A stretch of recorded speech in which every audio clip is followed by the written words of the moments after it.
Hello and welcome to our second Veronica Mars review. We haven't come up with a name for this series yet because, well, that shit's hard sometimes. Anyway, this episode is called Credit Where Credit's Due, and it originally aired September 28th, 2004. For some reason, it aired on Tuesday when the last episode aired on Wednesday, so I'm not entirely sure why they did that, but whatever. Best guess would just be trying to find a particular time slot to place it in, depending on the other things that we're playing at the time. It's a bad idea usually to move a show around that often, especially that early. Because it makes it hard for an audience to follow it. It's also kind of a case of, depending on what sort of stuff was playing around at the time, only so much can sort of fit within schedule, supposedly. That and however much money certain companies have. I feel like this was like a big premiere because this was, I think, originally on UPN. So this was like a big budget show for them. Because it was the UPN. Yeah. Alrighty, so let's quickly go over some video games that were released around the time of this episode. So the day before, on September 27th, if you were a PS2 gamer, you could pick up a little game called Shadow Hearts Covenant. Which... It is a thing. Okay. Oh my gosh, it's a thing. I've never heard of it. Also, it's one of the things that, yeah, it's very niche. Tremendously niche, quite honestly. Okay. Also, on the 27th, if you had a PC, GameCube, PS2, Xbox, or Game Boy Advance, you could pick up Shark Tale. Yeah, because that was a thing at the time. September 28th, the day of this episode airing, if you had a PS2, you could pick up Armored Core Nexus. Yes, mech games. Very much needs. Yes. If you were a PC gamer on the same day, you could pick up Myst 4 Revelation. Again, marvelous case of knowing of the particular things, but just not having a strong enough computer. Well, you do now. I do now, but I don't have the time. I have the whole entire backlog of all the other particular things, all the other stuff I need to watch, and the other things I need to do for life. Fair. Also on September 28th, if you had a PS2 or Xbox, you could pick up, and God, I hope you didn't, Crash Twinsanity. Yeah, because on the one hand, being fairly new to the Crash Bandicoot series in most cases, I have the intrigue to look into it, but also the case of, ooh, it's one of the ones that's the newer one, and it's kind of, ooh. Yeah, in my personal opinion, you can stop after 3. I mean, if you want to play 4, that's fine. That's pretty good. Or the kart race, Crash Team Racing, or the party game. Those are fine. But yeah. Moving on to #1 movie at the box office this week. Dave, any ideas?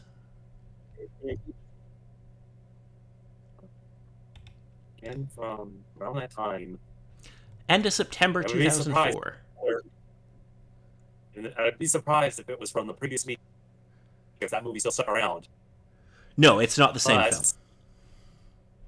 But it's still a case of there isn't anything immediately jumping to mind film-wise that sticks in my memory around that time. I would be pretty surprised if you were familiar with this. It's a movie called The Forgotten, which is appropriate because nobody remembers this movie. Basically, it's like a science fiction, psychological thriller kind of deal. Not bad, in most cases from there, but still kind of the case of it's mildly sad and ironic with how apt the title is for it. Yeah, it didn't review terribly well, but it was apparently financially successful, so, Honestly, with the particular things around the time, that seems mildly surprising. Though it is also a case of streaming probably wasn't too huge of a thing as of yet. No, streaming video wasn't a thing in 2004. No. Because, YouTube wasn't even around yet, was it? When's YouTube? YouTube's like '06, isn't it? Yeah, going at around that time, and I think even then there was supposedly Netflix was trying to start out and whatnot, but it didn't really boom until a couple of years later. Oh no, Netflix was still sending like DVDs in the mail. YouTube launched in February of 2005. So yeah, yeah.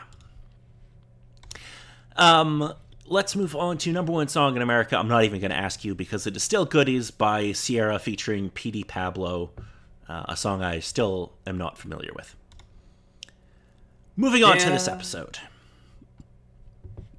Alrighty, credit where credit's due. Okay.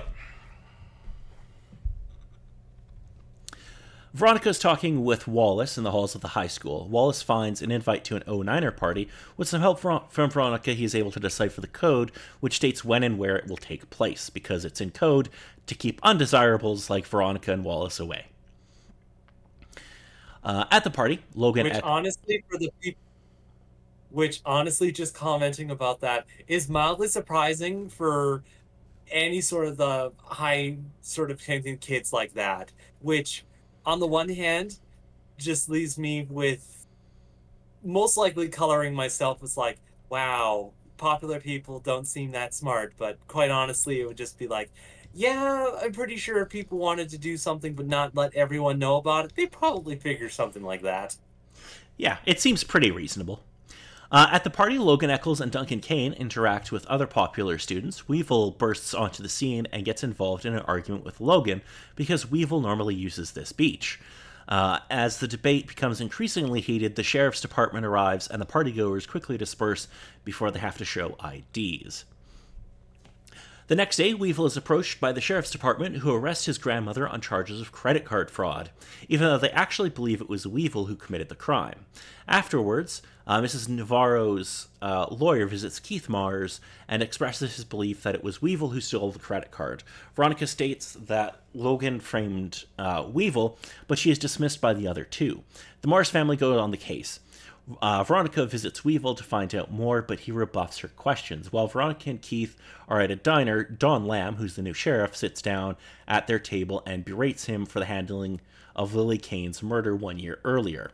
Offended, Keith retorts and the two argue. Then Veronica goes to a newspaper class with Mallory Dent after telling Wallace to copy Weevil's attendance records because he's now working in the office because the diving class was canceled because only 4 students joined.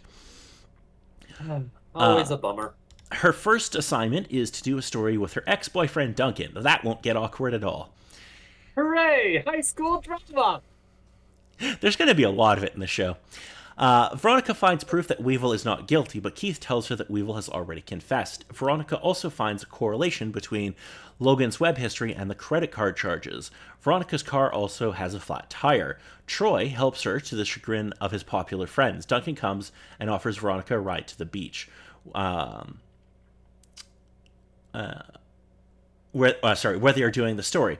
The awkward car ride is juxtaposed with flashbacks of a similar car ride between Veronica and Lily.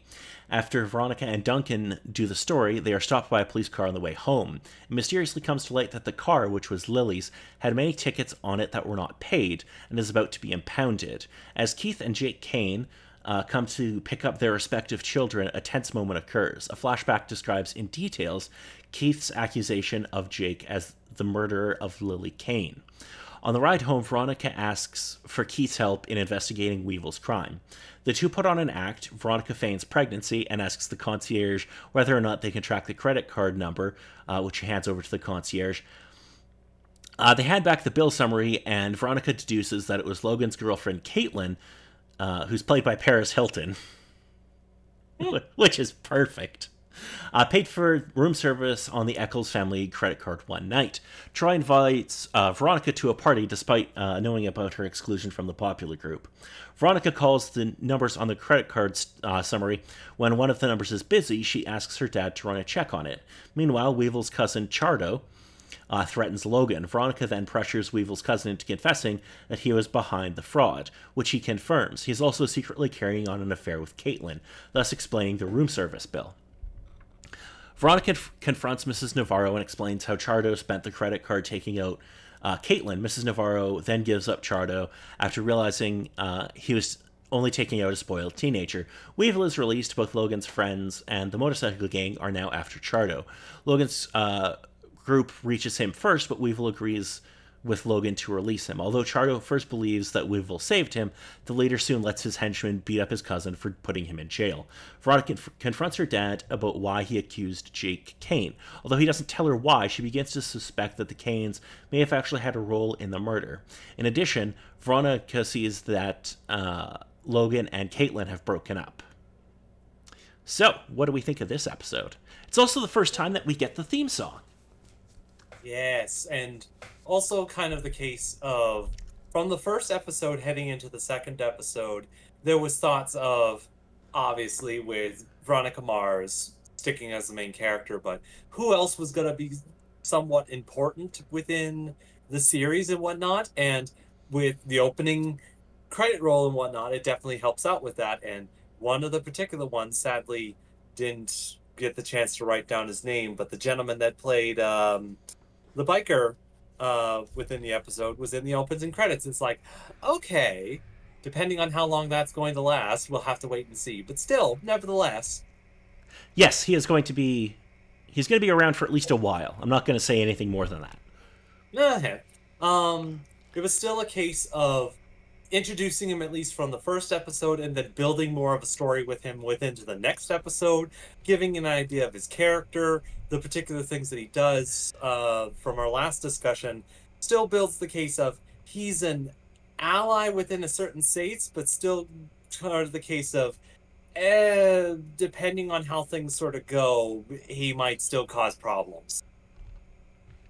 Yeah, we're still not entirely sure, like, what his deal is, because, like, he is still a criminal, but he's also not, like, the worst guy, so... No, I don't exactly want to say it, but it's sort of the odd, stereotypical case of he has a sense of honor with certain things that sort of fit within the typical sort of sense of stuff. So there's that at the very least, but still kind of the case of walking on eggshells or thin ice with him if there's any sort of deal going on with it. To my supposed knowledge and particular things with stuff, I did not recognize Paris Hilton. I wasn't even sure it was in that sort of case. On the one hand, it does not surprise me, but still kind of the case of once you mention that, it's like, oh my gosh, how much money did they have to spend to get her in an episode? This is like 2005, so I feel like it probably wouldn't have been that bad. But now with that probably, but still like, oh my god.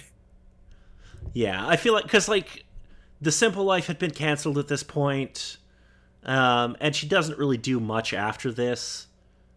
Like, I mean, it's also not like she has like a major role in the episode. No, like there's the couple of scenes, the discussion and whatnot that she has, but still kind of the case of, yeah, like neat, character fits, but still kind of the case of, I know of Paris Hilton, but that's about it. Yeah, I mean, she had a reality show called The Simple Life, and she did like a couple of movies, but yeah. So, this episode was quite fun. We get some fun little, I do love how Veronica, when, Sheriff Lamb is leaving the table, she says, "Smell you later." Yeah.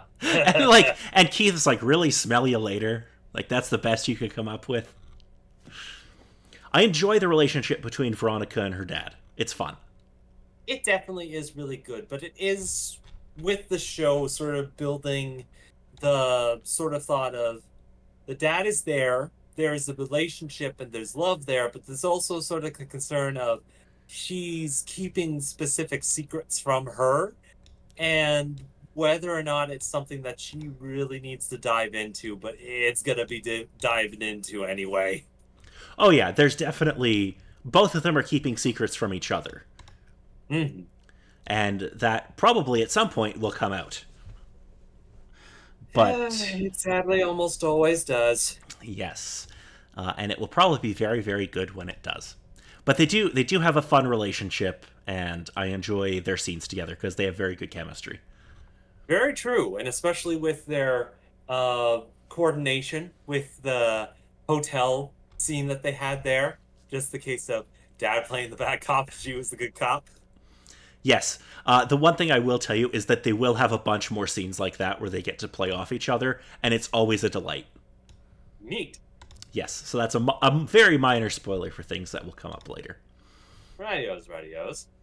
Um, Still interesting with the case of the additional characters, with one of them being in the office now having access to additional things in case of any other students cause issue with things.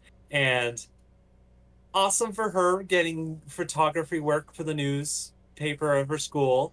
It's like, hooray, neatness. And her schooling her teacher on how well she is with all of her photography jogging. Yes, because the uh, newspaper teacher hands her like a camera, and she's like, "Oh, you've never really taken pictures before. Maybe you should just keep it on auto." And then Veronica pulls out her camera, and she's like, "Oh, never mind then," because she has this like really nice. Obviously, she's a well, technically she's not a private detective, but her dad is, and they have a very very nice camera.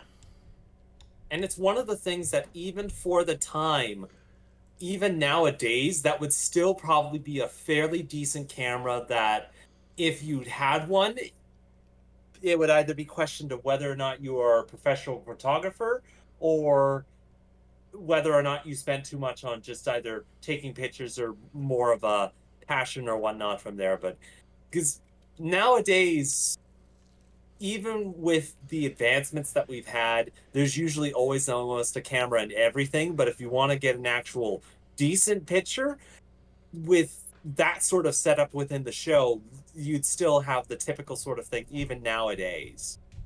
Yeah, I mean, like your iPhone can take really good pictures, but its weakness effectively becomes if you try to do any kind of zooming. Mm. Which obviously, if you're taking a picture from a car and you're trying to get the door of a motel room, you need to be able to zoom. Mm. Yeah, it's a fun episode, I think, for the most part. Very much so. And there was a little bit of cringe concern of, oh dear God, her old boyfriend is part of the news crew for all the stuff that's there. But I think it was evened out a little bit of bringing up the concern. He's part of the rich family that was involved in the murder, and now it's the case of, well, all the family now doesn't really have much alibis for the murder that happened. So it's like, the whole family could supposedly be in on it. Yes, because we see a photo, like a traffic camera photo of Lily driving 2 hours after she was allegedly murdered, which kind of blows up all of the alibis. Mm-hmm. Yes. So, is there anything else about this episode you wanted to bring up?